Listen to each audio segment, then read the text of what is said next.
4 straight matches with a maximum is the record.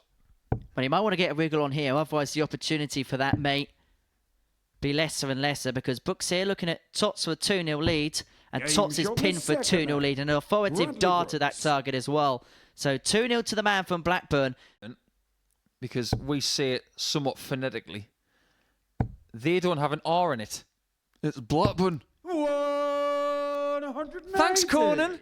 Make that 20. To eventually seal this 4-0 win. Double 12 is found for Bradley Brooks as he lays out a statement of intent to start the night. An average in the end of 92.5, but for a lot of that game, it was in and around the ton mark. He gets the better of Conan Whitehead by 4 legs to 0. Bradley Brooks with a sigh of relief as he leaves the stage. He's now 1 win away from qualifying through to tomorrow night's final. At the tail of the tape from that particular contest. So a 4-0 victory for Bradley Brooks. Coming up after the break, we're going to watch Pete Burgoyne and Groeneveld go toe-to-toe. They require 150. Well, 150 check out. The conventional way. Game shot in the Brilliantly done, though. 3-1 to Cornet. The side of the pool. Look at he did it there. He just can't wait to get away from the board.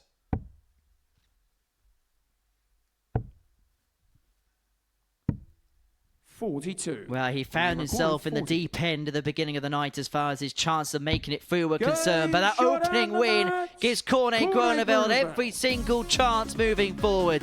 A 4-2 success against Pete Burgoyne now puts him into third position in the table, and he is straight off the stage. It is business-like for the Dutchman. That's the tail of the tape from that one. A 4-2 win for Groeneveld against Pete Burgoyne. Coming up after the break, we're going to see Bradley Brooks in action. It's going to be his halfway match of the evening session when he takes on David Vusi, who's going to play his first game of the night. 7 points with 2 visits. Brooks for 2s. No score. That's the sin. When you got 2 darts at once. 66. That was a very courageous middle dart. Well, it's 2 from 22 when it's come to the doubles for Brooks. Vusi looks at Tots, and he only needs the 1-match dart. He may shake his head as he gets over the finishing line, but the most important thing is the point, and it keeps the group very congested indeed. A 4-2 win for Vusi means that everybody is within a couple of wins of one another. It is still advantage Brooks, but the bottom 3 players are now all on 4 points. Brooks kept on 8, Whitehead on 6. That the tail of the tape from that encounter. 20 missed darts at a double for Bradley Brooks was quite simply his undoing in that particular affair. So, Groeneveld against Conan Whitehead comes up next. A win for Whitehead to move him on to 8 points in a very good position, whilst Groeneveld can move on to 6, level on points with the Barbarian with a win. Left on the number that Cornet could not take in the previous visit. Well done. On the 5th leg. Groeneveld. And there it is. Sprinting to the board, sprinting back. Takes a moment to split. Double 4. For what could be a huge win for Whitehead. And it returns him to the summit in the Group B table. It means Whitehead and Brooks are both on 8 points. The 3 players in behind are all still on 4. And that means Whitehead is almost there. The former champion in Series 1 could be one step closer towards another Saturday night appearance here in Series 7. Well, it was a tight contest in the end. The numerics there showing you that. But Whitehead, 50% on his doubles, was just way too strong for Groeneveld in the end. A 4-2 victory for the Barbarian. Coming up after the break, our midway match of the night as David Vusi takes on Pete Burgoyne. Turn for 3 more at tops to put himself on to 6 points. But under what kind of pressure? Maximum pressure. 171. David, it required 40. Pressure's on. Oh, 20. And it tells this could be the turning moment of this group. That 171 was magic. It's Pete's power play, and it puts him into position as far as the race for progression is concerned. And look at the relief on the face of Pete Burgoyne there. It was a case in that game of feast or famine. but it's delightful in the end for Pete Burgoyne as far as the table is concerned. Now, as you have a look at the tail of the tape in that particular fixture, 86.5 enough for Burgoyne to win it. It means Whitehead, Brooks on 8, Burgoyne on 6, Vusi and Groeneveld on 4. Myself and Paul Nicholson will reflect upon those 5 fixtures that we have seen so far this evening in the studio on the other side of this short break. Battle once again, he has had to go the whole 7 legs. He's going to have 2 in his hand at double 16 to send himself through. It's a toughie. It's got to go over the top. 67. That was a really hard shot. Cornet required 56. Does Cornet make things even more interesting? Double 18 is found, and listen to the roar of Cornet Groeneveld. Bradley Brooks had a couple of qualification darts. They came and went, and Groeneveld makes no mistake. And boy, is he pumped up. That the tail of the tape. Cornet Groeneveld now puts himself in a very interested suit as far as the league table is concerned, because now, following that win against Bradley Brooks in the last leg decider, you have Whitehead and Brooks each on 8, Groeneveld and Burgoyne on 6, and Vusi on 4. And coming up after the break, we are going to see Vusi against Whitehead. That confirmation of the table then, as things stand. Whitehead, well, he can end the drama for himself if he can get the better of Vusi before the break. But if David can win that particular encounter, all 5 players will be separated by just 2 points. So join us for more of the breathtaking action here at the Modus Super Series after this short break. You require 56. So Whitehead to return to the Saturday night setup. Tops. Double 10.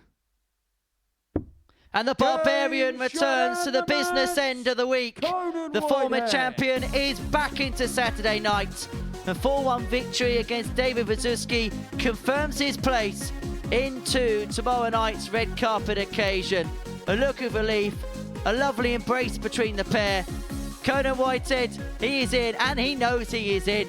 He knew that 2 wins tonight was enough to send him through. He knew 10 points would be enough tonight to send him through, and he has done so with an 88.75 average, 4 from 6 when it came to the finishing. 3 maximums as well. He's hit a max now in 22 consecutive games here at the Super Series. So Whitehead, that W enough to see him into tomorrow evening's affairs. Bradley Brooks can do exactly the same if he can get the better of Pete Burgoyne next, and that would be great news for Cornet Groeneveld. Almost destroy himself. Hi, Bullseye. 142. Goodbye, chance. And it could be a game littered with chances like this that may have to go. Brooks now the 1-2-6. Finds the 2 treble 19. So double 6. That's spectacular for Bradley Brooks. When he's been in the mire, he has found a big finish to break the Burgoyne throw. Sting. And Bam Bam will make it through to Saturday night. Bradley Brooks with a ruthless display to seal his spot into the finals. An average of 105.47, 4 from 5 on the finishing. Kicking off with that 1-2-6, which kind of set the train in motion for the Blackburn. And now has the chance to win 4-2 to give himself the best opportunity to qualify. It's tops. 29. Well, could you imagine if this goes and we go all the way? Not really under threat. And over the last couple of days, Vusi has missed chances. Is this another one missed? Well, the name on the back of the shirt is Vusi's on fire.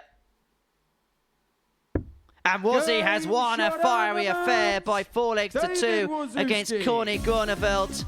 A shake of the hand in the end. The pair have a chat about what's happened in the game. A conversation about something that's gone on during the particular match, and the conversation still goes on. The referee Owen Binks in the middle of the situation, him acting as the peacemaker, and still they're having a conversation, and still David Vusi is trying to get his point across. Cornet Groeneveld trying to explain his side of the conversation as David Vusi wins by 4 legs to 2, and still the conversation's going on. There's no signs of it ending.